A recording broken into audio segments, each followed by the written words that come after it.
Hi, and welcome to Sexy Software. My name is Siren, and we're going to be learning how to use Microsoft's latest version of Windows, called Windows 95. If you can follow along with your own computer, it'll make the learning process easier for you. This program is not a tutorial on the installation of Windows 95.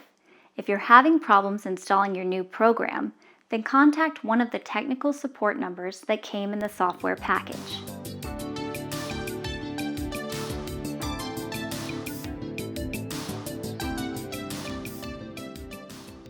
Before we get started, there are some things that you should make sure you have in order to run Windows 95 successfully. You need at least a 486 processor with 8 megabytes of RAM and a hard drive with about 50 megabytes of free disk space to be happy with Windows 95. If you don't have these minimum requirements, you may have trouble installing and running Windows 95. Contact your computer dealer to help you upgrade your computer.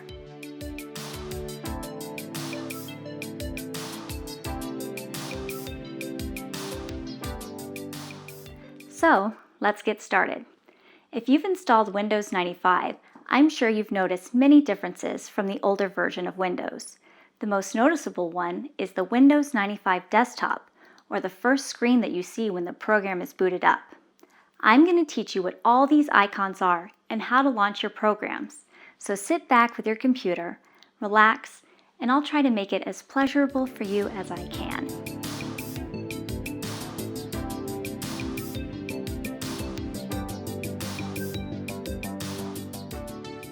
There are some terms and actions that you will need to know in order to move around on your desktop. The first of these terms is called an icon. An icon is a picture that represents either objects like printers, documents, applications, folders, devices, or even other computers. In addition, a text label further describes the icon for you. Aren't they cute?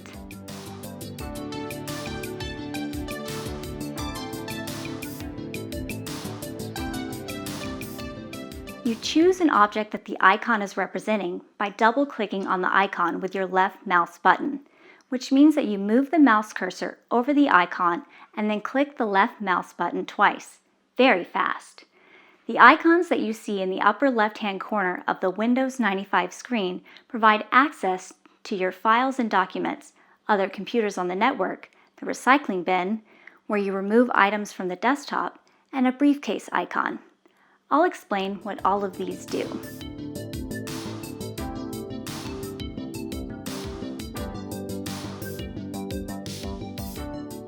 First, the My Computer icon on the desktop lets you see information about the computer you're working on. When you double-click your left mouse button on the icon, the My Computer screen pops up. Isn't that easy? There are icons to open the control panel, access the printers, and connect to other computers if you're on a network. This is where you'll be making shortcuts to your most used programs later. The next icon on the desktop, the Network Neighborhood icon, will allow you to see other computers and shared printers in your network, if they're connected. If you have other icons on your desktop, like Inbox or Internet Connection, refer to your Windows 95 manual. These applications are fun, but will not be covered on this tape.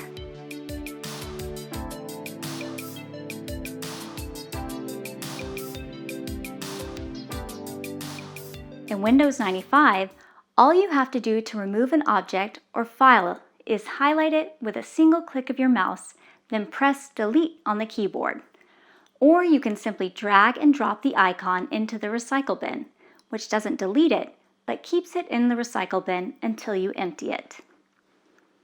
To drag and drop, you just have to click once with the mouse, hold the button down on the file, and then drag the mouse cursor and position it over the recycle bin and release the button. Anyone can do that. You can retrieve an object by dragging it out of the recycle bin and dropping it onto the desktop or into a folder. This feature is new to Windows 95 and can be very helpful if you decide to delete something and then realize later that you still need it. You can retrieve it from the recycle bin and you're back in business. Isn't that cute? And it could keep you out of trouble too. When you double-click on the recycle bin, you will see this window. The files that you see here have been removed but not yet deleted. In this example, the recycle bin only has one file. You wouldn't want to delete something by mistake, would you? You can also empty the recycle bin if you want to by choosing Empty Recycle Bin in the File menu. But when you do, the objects in the bin are gone forever, so be careful.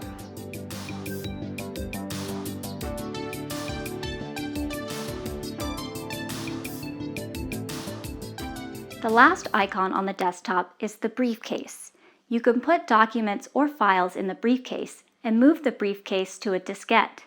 You can even move the briefcase to your laptop across the network and take these documents on the road with you.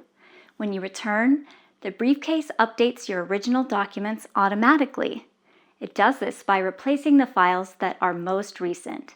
Windows 95 will prompt you to check the date of your files before you transfer them from the floppy to your computer. It's almost like you never left.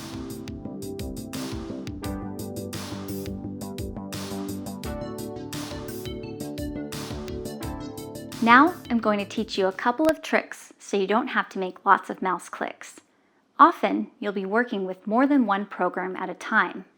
Because most programs take lots of space on your screen, sometimes you won't be able to see all the program's windows at the same time. So, to switch to a different window or program, you can use your keyboard. To demonstrate this neat little trick, let's open some windows. Click on the Start button with your left mouse button, then go to Settings, then Control Panel. Notice you don't have to click on Settings, but you will have to select Control Panel. After the Control Panel opens, click on Start again, then Settings, then click on Printers. Now you have two windows open. Now, while holding down the Alt button, press Tab. A window will open up with a set of icons and a window title box.